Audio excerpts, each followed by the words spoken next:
तासरा जी का जो काम है वो करें, मैंने पहले भी बचाया था।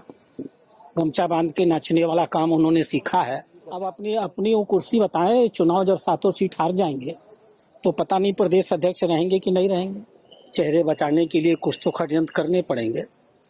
हम महाराष्ट्र का चुनाव भी जीत चुके हैं और झारखंड का भी जीत चुके हैं। चुनाव के खर्चे होते हैं, कार्यकर्ताओं को पैसे बांटे जाते हैं। ये सबको पता है कि चुनाव में 72,000 या 75,000 कितना खर्च करने की छूट मिलती है। बहुत अच्छी तैयारी है, ऐतिहासिक सदस्यता होगी। राजस्थान इकाई एक आदर्श इकाई बनेगी, पूरे देश में एक उदाहरण बनेगी। बहुत अच्छे कार्यकर्ताओं का चयन होगा और संगठित और ताकतवर भारतीय जनता पार्टी का संगठन बनेगा। महाराष्ट्र में और झारखंड में कल वोटिंग होना है और उसके बीच आरोप प्रत्यारोप पैसे वैसे तो सब हारे हुए लोगों का यही खेल होता है। कुछ तो लोग कहेंगे ना, चेहरे बचाने के लिए कुछ तो षड्यंत्र करने पड़ेंगे। हम महाराष्ट्र का चुनाव भी जीत चुके हैं और झारखंड का भी जीत चुके हैं। नोटा का 7 सीटों का तावड़े का जो मामला है, आज बाकायदा वीडियो नहीं विनोद, मैं राष्ट्रीय महामंत्री हूँ। मैं पैसा लेके जाता हूँ क्या? ये राष्ट्रीय महामंत्री के दायित्व और अधिकार में ही नहीं है।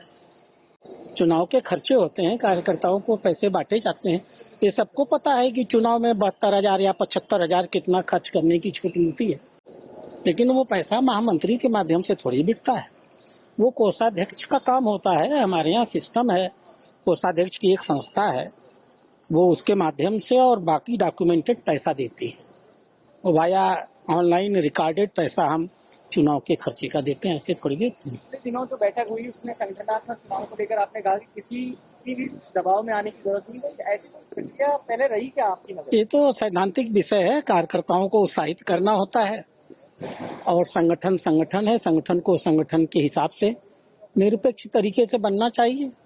इसलिए हम अच्छे कार्यकर्ताओं को ताकत देते हैं, बल देते हैं, उनको बताते हैं कि संगठन स्वतंत्र रूप में चलाने का काम करें।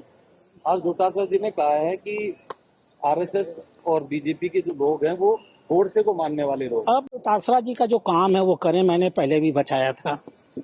गमछा बांध के नाचने वाला काम उन्होंने सीखा है, वही काम वो करें। बाकी उनके पास अब कोई काम नहीं रहेगा इस चुनाव के बाद। तो कुछ तो कहेंगे ना, बयानवीर हैं, बयान देते रहेंगे, उसका कोई मतलब है क्या? अब अपनी वो कुर्सी बताएं, चुनाव जब 7 सीट हार जाएंगे तो पता नहीं प्रदेश अध्यक्ष रहेंगे कि नहीं रहेंगे।